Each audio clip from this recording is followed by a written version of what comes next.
the Fibber McGee and Molly Show.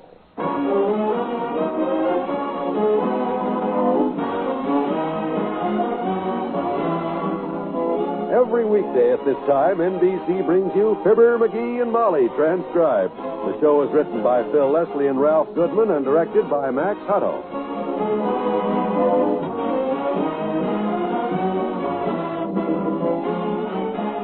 We'll join Fibber and Molly in just a moment. In less than 10 years, a lot of fortunate people will see their savings pay off. You can be one of those people, but you have to act now. Invest today in United States savings bonds. In less than 10 years, your bonds will mature, and Uncle Sam will pay you $4 for every $3 you put in. In other words, for an investment of only $18.75, you'll get back $25. For an investment of $750, you'll get back $1,000. And look, now you can hold your savings bonds beyond maturity and earn even more money. The handsome rate of interest continues up to 10 years beyond the maturity date. That's right, your bonds. Earning 3% interest compounded semi-annually for their entire life.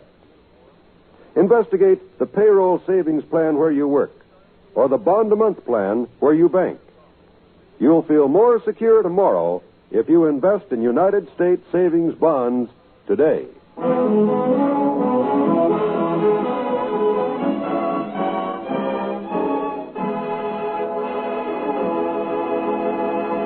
Dinner is over, the table is cleared, and here in the kitchen, Mr. and Mrs. McGee are busy with the dishes. Mrs. McGee is busy washing the plates. Mr. McGee is busy emptying a bowl of candy, a piece at a time, as his wife says. Don't eat any more, but please. Oh, okay. That's for the children tomorrow anyway. Children? Tomorrow night, Halloween. Hey, that's right. It is Halloween tomorrow, ain't it? All the kids in the block will be ringing the doorbell and hollering trick or treat, and I'll be ready for them. Trick or treat. My gosh, Halloween sure is quiet nowadays compared to what it was when I was a kid back in Peoria. Yes, thank goodness. Oh, boy, when I think of the stuff us kids used to do in them days. I used to hear about it. Yeah. My folks wouldn't let me get very far from home on Halloween. There was a terrible bunch of rowdies that used to roam the town. I'll say. You remember the night them rowdies put roller skates on the cast iron deer on the mayor's lawn and pushed it out into the street? Indeed, I do. And one kid rode it down the 7th Street hill across Main Street and right through the window of Clip Stratton's barber shop. What a shambles. I remember that very well. You smelled like bay rum for a week. Me? Oh, well, you know how kids are. I was only about 26 at the time. I guess the Halloween I remember best was when poor Uncle Dennis was living at our house. Oh, yeah. And some kids took a bronze bust of General Grant off the courthouse lawn and put it on our front porch. And boy, was that heavy, too. Uncle Dennis came home so tired he could hardly stand up. He came in about midnight with his knuckles all bruised. Oh. Said he had an argument out front with a Civil War veteran and had to poke him in the nose. Ah, boy, those were the days. Yes. Thank goodness they're over. I guess kids nowadays... What's the matter? Listen. You hear something?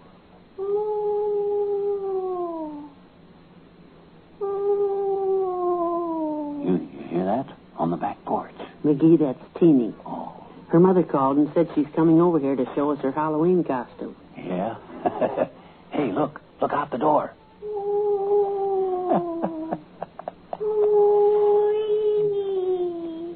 She's dressed like a ghost and got a Frankenstein mask on. Be real scared now, McGee. Yeah. Be scared. Who's out there? Ooh, I'm Frankenstein's ghost. Ooh. Hey, help! Help! Don't get us! Please, Don't get... please now, spare us, Mr. Ghost, Hey, please. we give up. We give up. It's me, Mr. McGee. Miss McGee. See, it's me, Teeny. Oh, boy, what a relief. You scared me to death. Oh, me too. Have some candy, Teeny. Thanks, Miss McGee. I'll just take one pocketful. I scared you, huh? Yeah, we were just talking about Halloween, Teeny. You going out with the kids tomorrow night? Well, my mother won't let me go with the other kids because they always get in trouble. Oh? Mm-hmm. Like Willie Toops has got a whole lot of soap, and he's going to ride all over the schoolhouse. And Terry Martinez, he knows where he can swipe a goat. Well, now, your mother is absolutely right, Teeny. Yeah, but gee, mister, I like to have fun. Hey, I tell you what, sis. I'll take you out trick-or-treat myself for a while. Right tonight. Gee, would you, Mr. McGee, huh, would you? Oh, boy. Why, sure. McGee, aren't you a little, well, mature to go around ringing doorbells? One is never too old, my dear, to bring a little joy to the heart of a little child. Oh. I'll run and get a false face out of my old Taylor vaudeville trunk and a sack to carry the candy in, sis. Ha! This'll be good, clean fun.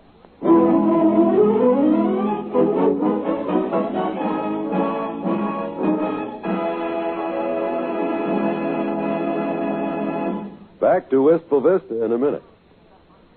Most of us have been called away from home and loved ones at one time or another, and we know from the experience that there's nothing quite as important during those days of separation as mail. A good old letter from home. Any man or woman in the armed forces will tell you, the only call that takes precedence over mess is mail call. And when a letter is more important to a hungry GI than food, you know it means something. The truce in Korea doesn't mean we should stop writing letters to our men and women in service, whether in U.S. camps or overseas. Mail from home is just as important now as it ever was. Yes, in some respects, it's even more important. The action, the strain, the anxieties of war can keep a soldier's mind occupied. But when the letdown comes, the time to relax, that's when morale needs a shot in the arm. Your soldier knows the shooting is over. He's done his big job, and now he wants to get home. But unfortunately, there's still a lot to keep him for a while. So don't let him down. Write that letter today.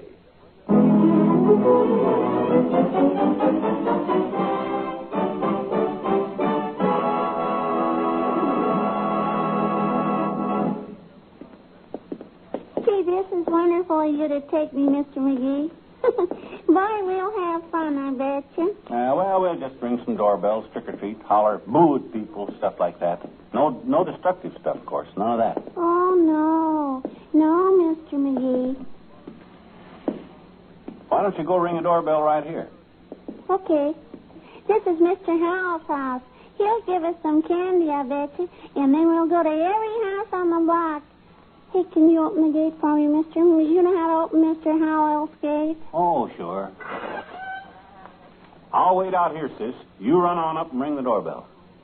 You look scary, all right. Okay, mister. Boy, I bet I scare him.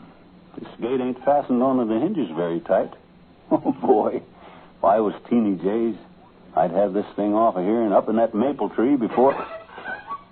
Oh, well, my goodness. What do you know about that? Lifted right off the hinges, didn't it? Oh, boy. Old Hector Howell will be as sore as a boil tomorrow when he... There's nobody home, Mr. McGee. Oh. I rang the bell. Hey, what you doing to the gate, mister? The gate. Oh, well, it's a funny thing, Teeny. I was just opening this gate, and it come right off the hinges. Imagine that, lifted right off. Oh, gee, mister, we better fix it, huh? We don't want to be bad kids, do we? Oh, no, not us. I think it's busted, though. We better take it down the street and leave it on old man Parker's front porch. You know, he's the carpenter around here. He's the one Howell will have to take to get it fixed anyhow. Oh, what you doing? I fixed it, Mr. McGee. Oh. Mm-hmm. It just slips off of those little iron pegs. I saw Mr. Howell take it off when they brought their refrigerator in one time. I fixed it. Yeah, I see. Well, come on. Let's go. Whose house do we go to next, Mr. McGee? Well, here. Let's cut through this alley here to the next street. Okay. Just look at all the trash cans lined up down this alley, will you? They oughtn't to leave those trash cans out here. Kids might steal them, Yeah, some kids would... Oh! My goodness, Teeny. I accidentally kicked that trash can right over. Well, gee, mister, maybe we ought to pick up the trash and put it back. Who's out there? Quiet, Teeny. We didn't mean to do it, mister. We'll pick Quiet, up... sis. What's going on out there? Elma, give me my flashlight. Come on, Teeny, we better run. Wait for me, Mr. McGee. Hey, come here, you. Hey.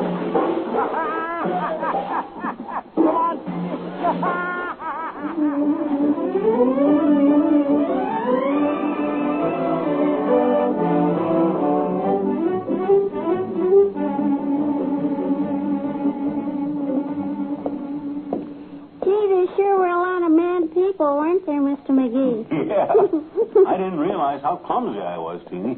I got to running too close to the fence along there, I guess. I must have knocked over 5 or 6 of them trash cans, I guess. That's too bad. Accidents will happen, though. Gee, that was fun, though, Mr. McGee.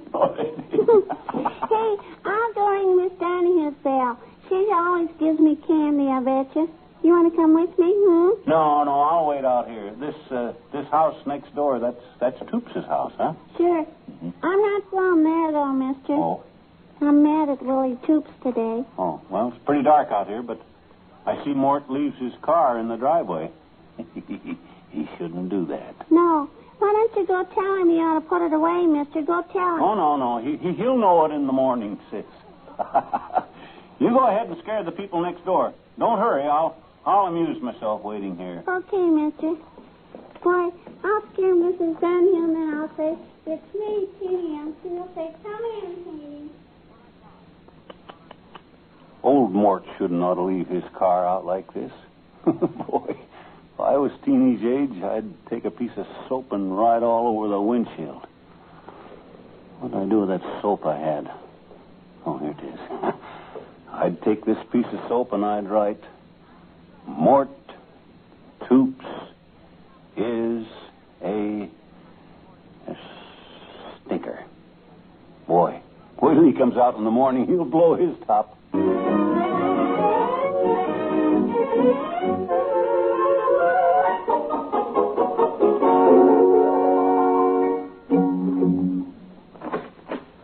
Hey, Molly. I'm home. Good. Did you and Teeny have fun, dearie? Oh, she had a wonderful time. Want some candy bars? We split it up. No, thank you. I hope you showed the youngster how to be well-behaved and stay out of mischief. Well, Natch, you know I'd set her a good example. There were some other youngsters out tonight, too. Oh, sure. I wish you'd have had them with you so you could watch them. Yeah? I didn't see anybody else. Over near Toops' house. Oh? I took the car and ran over to Mabel Toops' for a while to pick up a dress pattern and some things, and naturally I just parked our car in their driveway. Our car? In Toops' driveway? And some little rascals came along and wrote all over it with some soap.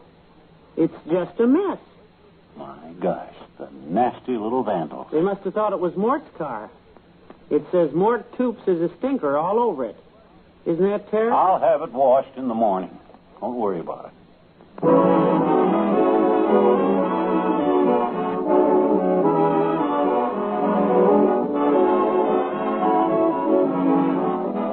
Fibber and Molly will be right back.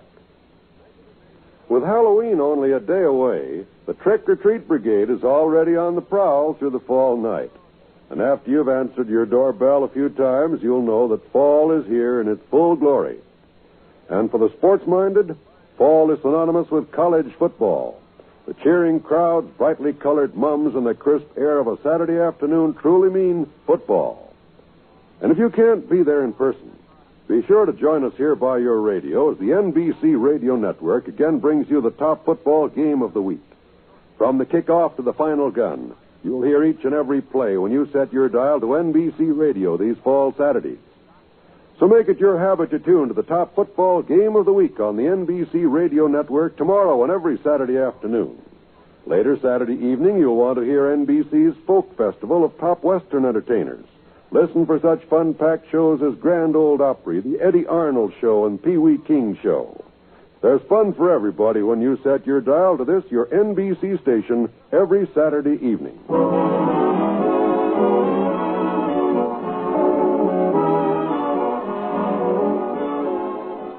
Well, tomorrow night is Halloween, and when the little spooks and goblins in the dime store false faces and the bed sheets knock on your door, be nice to them. Yeah. Remember that we were that age once. Yeah, and I don't know about you people, but some of the stuff I got into at that age, I'm lucky I didn't get killed. It's a wonder I ever grew up. Did you? What? Huh? Oh, good night. Good night, all.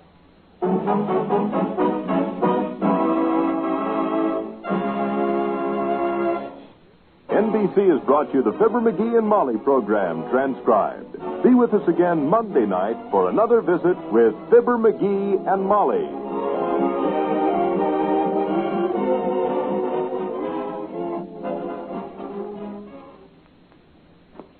up with Can You Top This on the NBC Radio Network.